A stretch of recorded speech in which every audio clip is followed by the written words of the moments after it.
Coming to you live and direct from the Newsfirst studio here in Colombo, Sri Lanka. This is your prime time news bulletin. A very good evening. I'm Shane Silva. And I'm Dasmia Thalda. Let's start off with a look at tonight's headlines. Muhuntan Khanage resigns from ICTA. Bond Commission orders Arjuna Mahendran and Kasun Palisena to hand over their communication equipment to the CID. Downpours in Mannar. India beats Sri Lanka by an innings and 171 runs in the third test to complete a 3-0 whitewash.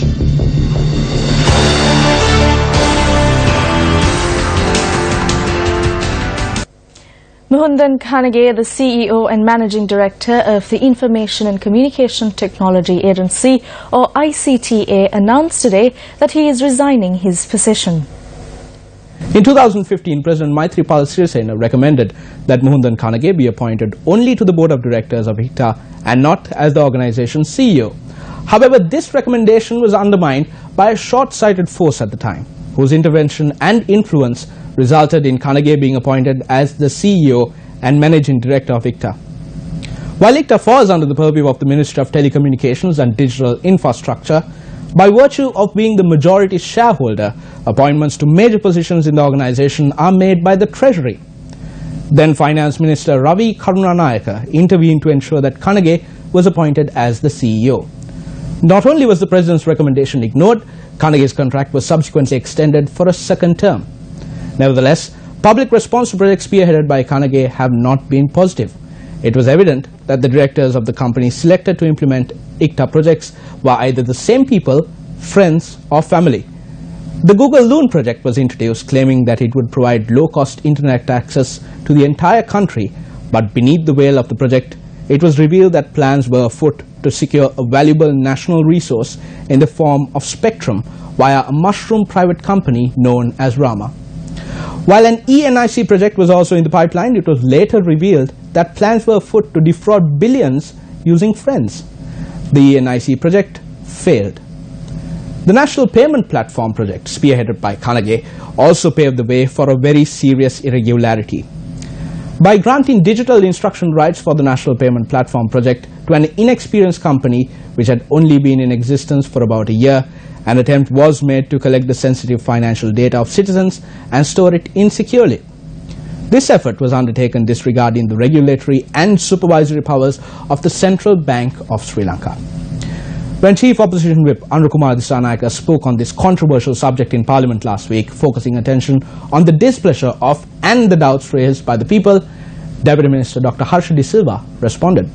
A few hours after the debate in Parliament, the Deputy Minister said that Parliament had been misled by the response provided by ICTA, adding that action would be taken following an investigation. When individuals maintained at public cost at publicly funded institutions commit irregularities, does their resignation suffice? Shouldn't those who fail to fulfill public expectations be subject to a proper investigation? Doubtless, the people who intervened to prevent this large-scale fraud, including the chairperson and board of directors of ICTA, and ministers and MPs, including Mangal Samaraweera, Eran Vikramaratne, Dr. Harsha De Silva, and Chief Opposition Whip Anurukumar Dissanayake, will receive the praise of the people.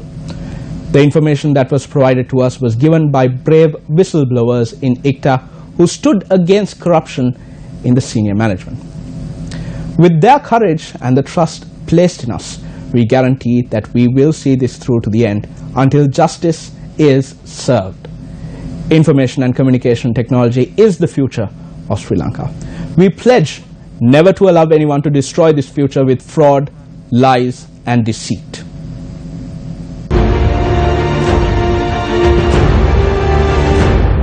The ICTA was not founded envisioning the introduction of a financial transaction system. It was not mandated to create a monetary exchange. If my memory is correct, this was founded when Milinda Morogoda was the minister, and it was founded to introduce an ICT policy and develop technology in the country. That is correct. As far as we know, the ICTA has no mandate to intervene in such transactions. This must be investigated. Ministers have been misled, Parliament has been misled, they have failed to secure the approval of the Central Bank of Sri Lanka. The new governor of the Central Bank of Sri Lanka has said very clearly that he does not approve of this.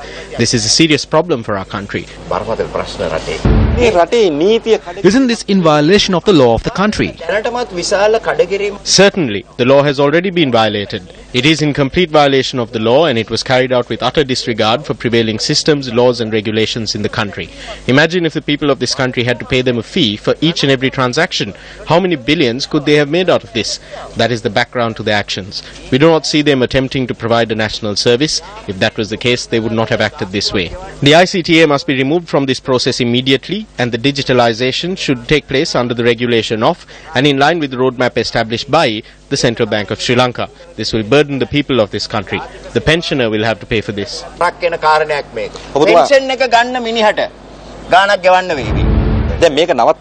Is it enough to put a stop to it? We can see now that fraud has been committed and that the laws of the country have been violated. A criminal offence has been committed. Is it enough to simply stop this? Gayan, at this point we can call on the competent persons to please intervene. But if the competent authorities are also involved in it, I do not know who can do it. It is the same thing that happened with the central bank. We pointed out the theft and said there were irregularities, and they remained silent, leading to an even larger scam the second time around.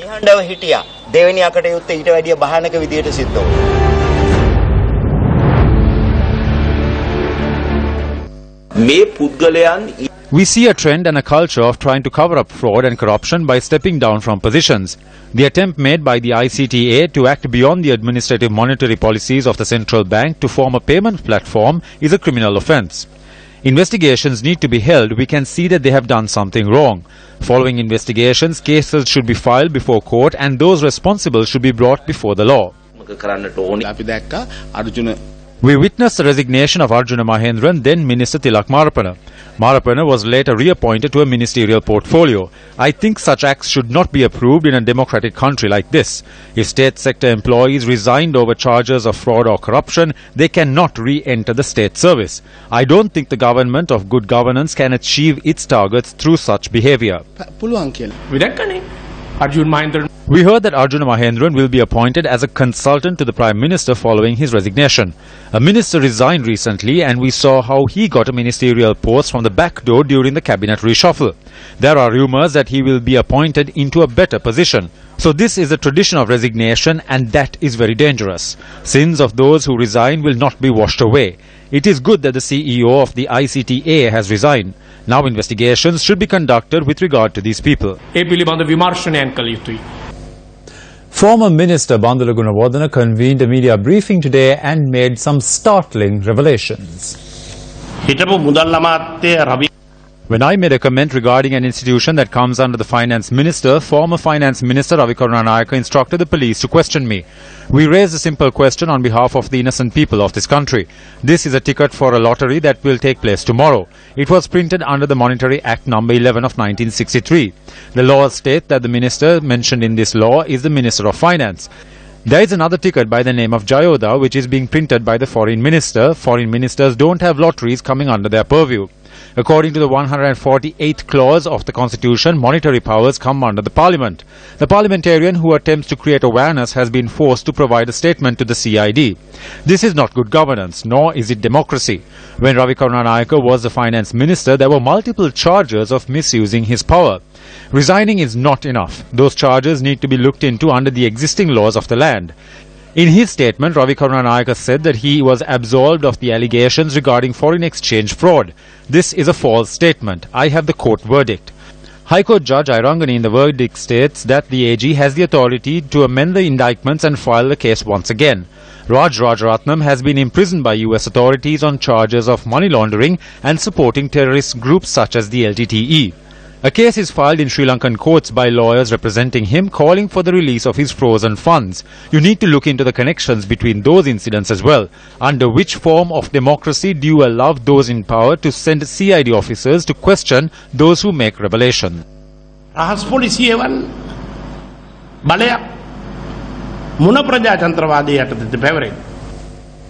Following the resignation of Minister Ravi Karunanayake, the no-confidence motion submitted against him by the joint opposition was automatically disqualified. However, there is talk now of two more no-confidence motions against Ministers Vijaydas Rajapaksa and Faiza Mustafa.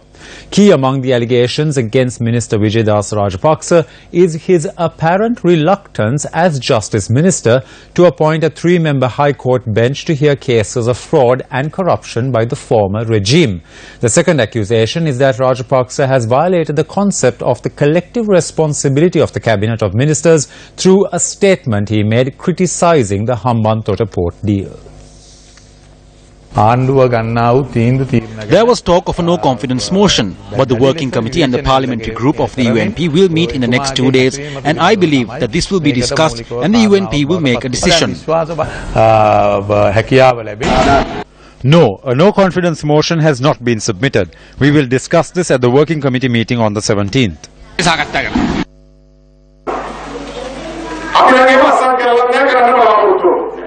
We have not signed, neither do we expect to support such a motion. This is just talk. I do not know whether such mechanisms are being implemented, but we will not support any of it.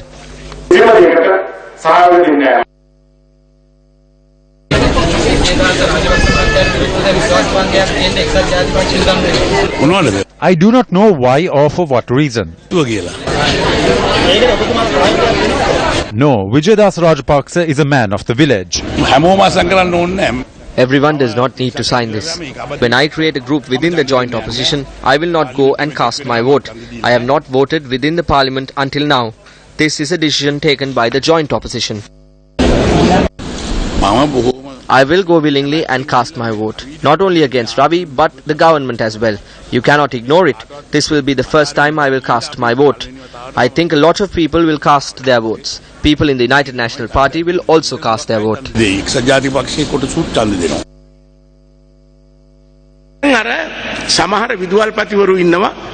There are some principals who retire from the school and take their pensions, and on the first day after a new principal is appointed, they say that he cannot run the school the way they did. Wait and see what happens. Mr. Mahinda is like the principal who has taken his pension.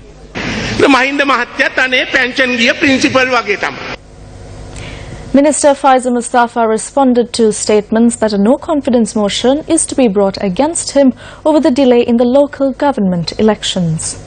If we are speaking about the no-confidence motion, I think you will have to ask the very people who are bringing it. I never tried to postpone the local government election. I say it with responsibility that I am not afraid of a no-confidence motion.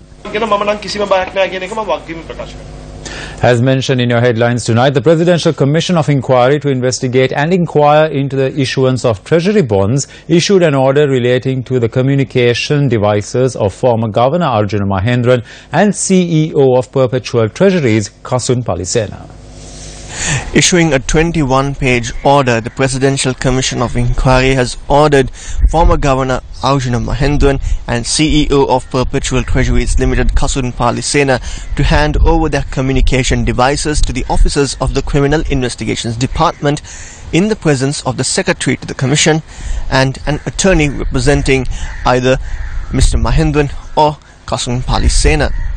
Now, the Commission also ordered that after the extraction of data is complete from those respective communication devices, those devices will be sealed and will be kept under the custody of the Secretary of the Commission until the examination of evidence of Arjuna Mahendran and Kasun Palisena is over. Once the examination of evidence is done, the devices will be handed back to Arjuna Mahendran and Kasun Palisena. In addition, the Commission ordered the Criminal Investigations Department to follow the best practices throughout the process of copying the extracted data. The order states only 3 copies of the extracted data should be obtained on 3 CDs or other storage medium, and they must be immediately sealed and handed over to the Secretary of the Commission in 3 separate envelopes in the presence of Mahendran's and Palisena's legal representatives. The order reads that an accurate and comprehensive record of all procedures followed in the process of extraction and copying of data should be made available to the Commission. The Commission notes that in the event evidence obtained from the process of extracting and copying data from communication devices being placed before the Commission of Inquiry, the value of any such evidence will be dependent on the Commission being satisfied with regard to its integrity and reliability. The Commission ordered the officers of the CID engaged in this process to confine the process to the extraction and immediate copying of data. In addition, 2 CDs or storage medium are to be retained by the Secretary of the Commission under sealed cover, of which one will be made available to Mahendran and Palisena upon their request. The other will be handed over to Additional Solicitor General Yasantha Kodagoda for examination by him and the members of the Commission. The Presidential Commission has also disagreed with the submission made by President's Counsel Kalinga Indatissa. President's Counsel Indatissa in his submission mentioned that the AG's department assisting the Commission are not permitted to perform the functions of determining the witnesses and when they are to be summoned, and it is only the Commission of Inquiry that can do so. However, the Commission noted that after discussions with the AG's department, it determines the witnesses to be called as well as the time of calling them, and statements are recorded by the police assisting the Commission as provided under Section 23 of the Commission of Inquiry Act. The CEO of Perpetual Treasuries Limited, Kasun Palisena, testifying before the Commission, explained the process of calculating the yield. When he was doing so, Deputy Solicitor General Milinda Gunathilaka observed Palisena making a certain change to the spreadsheet. As this led to an exchange between counsels, the Commission ordered Palisena to shut down his laptop computer. The evidence of Kasun Palisena was led by the attorney for Perpetual Treasuries Limited, President's Counsel Nihal Fernando. Newsfirst national campaign titled Sri Lanka Against Corruption commenced day 14 of its journey to be the voice for the people who are against failed projects and people who destroy public properties.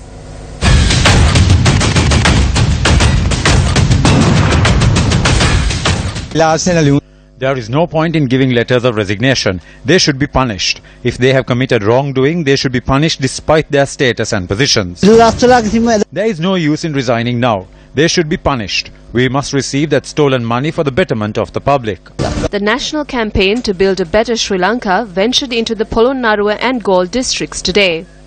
The Newsfirst team touring the Galle district commenced their journey from Ambalangoda.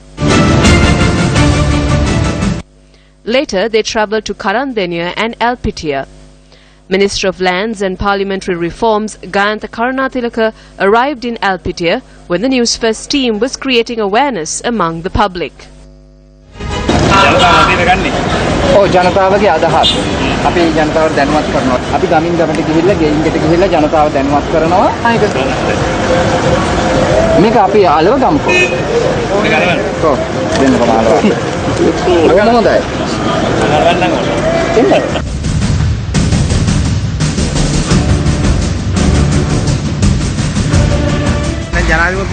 Ravi Karunanayake resigned through the intervention of the President. The public knows about what these people have done. We request the President to punish these culprits. We hope that the President will do this. They borrowed from foreign countries and used the money for their personal expenses. The team touring the Polonnaruwa district created awareness among the public in Kandruwela.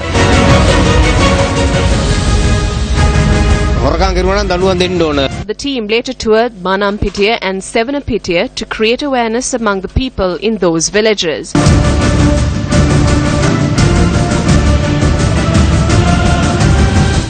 The Newsfirst team also toured Valikanda.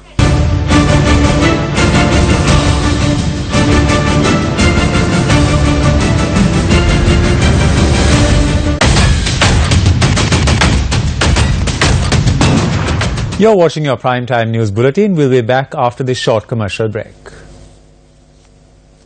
Due to the prevalent incessant rain, it is unsure whether the annual feast of the Madhu Church could be held as usual.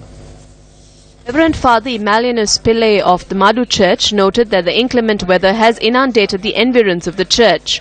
Although the Mass for the feast will be held as usual, organizers are unsure whether they will be the usual facilities provided for devotees attending the feast. Tomorrow's celebration of the Madhu feast, the feast of Our Lady of Madhu, for which everything was prepared, had been to some extent disrupted by bad weather with a lot of rain and floods around the place. And so tomorrow's celebrations will be low-key with the celebration of the usual solemn Holy Mass and then the blessing with the statue. So that will take place as is scheduled. Those pilgrims who are here and those who will come in the morning will not find any difficulties. But some of the pilgrims have had to leave due to some of the areas going underwater. On previous occasions, News First has brought to light how villagers affected by the drought have to complete a service prescribed by the Gram Niladhari in order to be entitled for drought relief. Villagers whose livelihoods have been disrupted due to the long period of drought have to either clear forest areas or prepare channel systems to receive a compensation. Residents of Oya Madua in Anuradhapura who have to face such situations took to the streets today in protest. A group of area residents engaged in a demonstration by obstructing the Tantarimale and Vilachia junction in Anuradhapura. The area residents from Oya Madua, Mada Oya Madua, Nikawava and Ekolaha Kanua areas have been severely affected by the drought.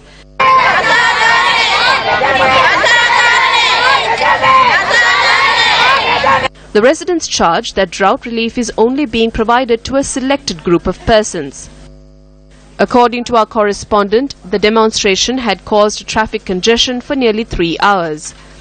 To be entitled for a drought relief of 2,500 rupees, a person is required to dig a channel which is a foot deep, 3 feet wide and 7 meters long. The aim is to prepare a channel system that will carry water from the irrigation tanks to the farmlands. However, the demonstrators state that people, including the elderly, have to work for a period of 10 days to receive the relief money. The area residents state further that they have been informed that compensation will be paid 7 days after the 10 days of work, while the remaining 3 days should also be spent in preparing the channels. They have sent a circular. Even an elderly mother has to work to get the compensation.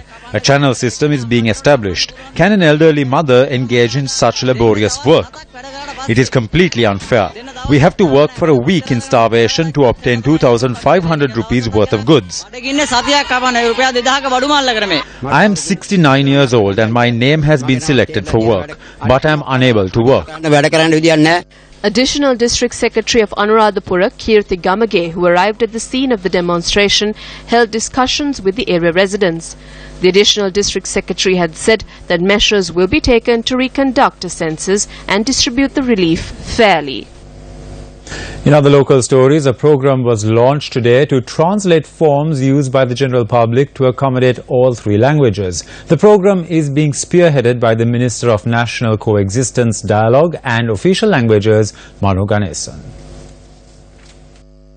The program was initiated following numerous complaints that the forms used by the general public in many public institutions are in only one language. Letters of appointment were also issued to a number of translators during the event. Sinhala and Tamil are the state language and the national language. English is the bridging language. The name board of all ministries and departments should reflect this. They should be correct and equal. The forms of many state institutions should be trilingual. In many state institutions, the forms are only in Sinhala. Sometimes in the north, it is only Tamil. This cannot be. The trilingual policies should be there across the country. The country has not been divided, nor will it be divided. A ceremony to commemorate the 71st National Day of Pakistan was held at the Pakistan Commission in Colombo. Pakistan Day is a national holiday in Pakistan commemorating the Lahore Resolution passed on the 23rd of March 1940 and the adoption of the first constitution of Pakistan. An event to commemorate the Pakistan National Day was held in Colombo under the auspices of the Acting High Commissioner of Pakistan to Sri Lanka, Dr. Sarfaraz Ahmad Khan Sipra. We have moved from strength to strength, and there is a very strong relationship between the people and the leaders of Pakistan. And these relationships have been nurtured by mutual respect, trust and understanding. Over the years, the relationship has progressed and strengthened further. Now Pakistan and Sri Lanka are focusing to expand its relationship in the field of economics, education, culture, tourism and technical knowledge. Pakistan is willing to extend all possible expertise and knowledge what Pakistan has with Sri Lanka. In addition to that, Pakistan has been extending all possible assistance to Sri Lanka whenever it was required. Similarly, Sri Lanka has extended all the assistance. And that's a wrap of Primetime News for tonight. For the News First team, I'm Dasnia Tauda. And I'm Shain Silva. Take care and good night.